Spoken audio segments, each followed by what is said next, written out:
on? Well, you know, we're not tackling our returners a ton, so it is difficult to see. I'll let you get your mic back there. Yeah, it's difficult to see as far as that's concerned. I mean, just similar to Jalen last year, he really, we thought he had some ability and thought he might be a good, solid special teams player for us last year, and then really showed up on game day when you're starting to lay out and take guys down to the ground and seeing guys truly make tackles in space. That's where he did a good job. There's a couple guys that are doing a nice job that are progressing, but we haven't had the lights on quite yet as far as taking those guys to the ground. So those guys will really show if they're going to be stars at that come game day. And with so many young kids, and freshmen in particular, that are in the 2 deep, how, you know, is it crucial to get some of those guys on coverage teams, special teams, and, you know, sort of get their feet wet before they get thrown out, maybe at linebacker on 3rd down? I mean, is it a good way to kind of ease them into college football? Well, we're going to play the best guys on special teams, period. So regardless of whether that's a starter or a guy that's his only role is to play special teams, that's what they're going to do. I certainly do think that there are less assignments that are going into special teams because you essentially have 1 or 2 things that you have to do on a kickoff or a punt unit and so forth. It's not like there's a million different variables that are thrown at you. So it's easier to know your assignments and be able to execute your assignments on special teams than offense or defense, so to say, which does allow younger guys the ability to get in there a little bit quicker. The kicking game, place kicking in particular, Coach Jones just seemed somewhat apprehensive about it. Is it settled down this week? I mean, do you see more consistency there from Aaron and George? Yeah, there's been some more consistency. Those guys have done a little bit better, and we've put them in some stressful spots. I mean, we've had them kicking some long field goals, and that's what you want to see their ranges. Certainly, you know, if you're kicking 50-yard field goals, your percentages are going to be lower than if you're kicking a 35-yard field goal. So when you look at the numbers, you have to also look at where they're kicking from. So those guys have been steadily improving their performance over camp, and I was looking through those numbers actually earlier today, and you can see a marked difference over the last week and a half than the first week. And any separation there between those 2 guys? It's still neck and neck, and we're gonna take it down to as far as Coach Jones wants to name a starter. And is there a chance one guy can handle kickoffs, and would you possibly split that up? Absolutely. One of those guys better? Yes, for that? we absolutely could do that. We're going to put the best guy in each role for them to succeed. So if a guy's best role, if he's the kickoff guy and that's all he's doing, then he'll be our kickoff guy. If he's just the place kicker, then he's just the place kicker. If they handle both, then that's great too. You guys have had some relatively unheralded guys that you recruited to step forward. What has enabled you guys to do well finding those diamonds in the rough? Well, we just simply evaluate the guys' film and bring in the guys that we think that are really good, regardless of whether they've got 40 offers or 2. So we don't really buy into the stars, and we don't necessarily buy into how many offers someone has. We just simply go off of our evaluation. We've got great coaching staff. We've got guys that are very experienced, that have a great eye for talent, and we're going to trust our judgment over the consensus, I guess you'd say. I mean, we're going to trust the people in our room. So when we look at somebody, we don't sit there and say, well, how many offers does he have? Who else has offered him? That's never really part of the conversation, unless it's just, hey, how difficult is this guy going to be to end up landing? That's really all that matters.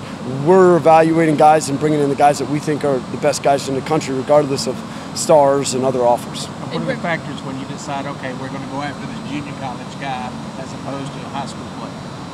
It's just a matter of need, and Coach Jones decides whether or not we want to get a guy that has a little bit more experience, a guy that's maybe a little bit more physically mature and potentially mentally more mature.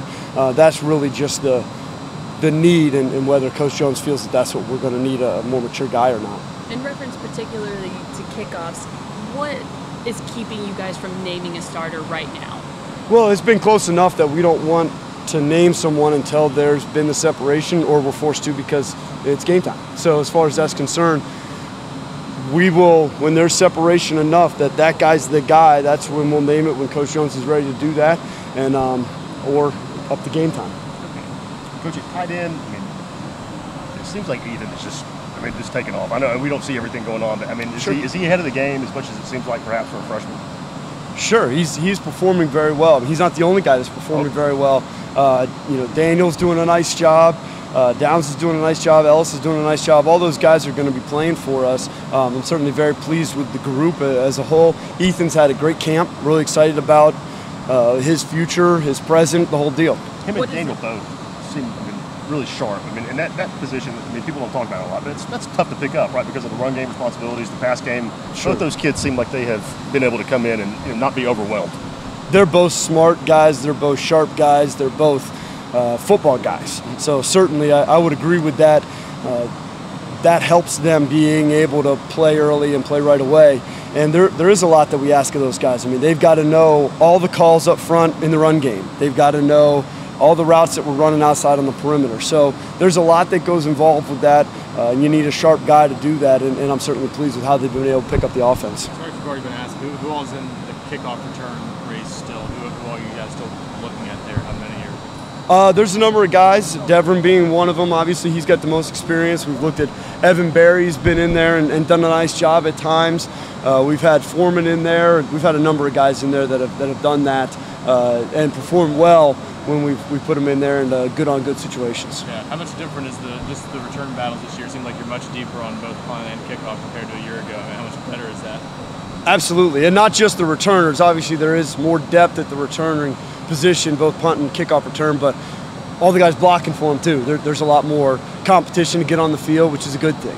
Last year we were trying to find spots, and this year we're trying to find the right guy, and there's several guys vying for those spots, so that's a good thing. What do you think? Is this kind of what y'all were expecting from him this preseason, or is he kind of done even outperformed expectations? He's performing where I expected him to perform. I think that he's an outstanding football player. I think he's got a bright future. I think he's playing well right now. He's got a great present. As I say, I keep talking about his future, but I mean, he's going to be playing for us on Sunday. So we're excited about the way he's performing right now, and we're obviously excited about the future he's going to have. And as I said before, he's not the only guy. I mean, the group, we're going to play a number of different guys in that position. We're going to be playing multiple tight ends, so I think the group's ready to go, and we still got some things to iron out throughout the next handful of days, but excited about the potential of the group. Last week, Coach Jones, he talked about the tight end play this year being night and day different from last year. What are some of those differences? I think that there's competition which brings out the best in everybody. Everybody knows that, not literally, but if I have a bad play, I could be out. Not literally, obviously, but they know that every More play sense that of I urgency. every play that I have that's good is elevating me. Every play that I have that's bad is moving me out of playing time. So that brings out the best in people, and I think that that's been good. Also, those guys, the upperclassmen being year 2 in the system, and the new guys having a full spring to understand everything, I think that really helped quite a bit. And they're getting a lot of reps in the spring, those young guys. That helped those guys get ready to go for this fall. So there's more competition, and those guys are sharp. The whole group is really sharp and striving to be the best they can be.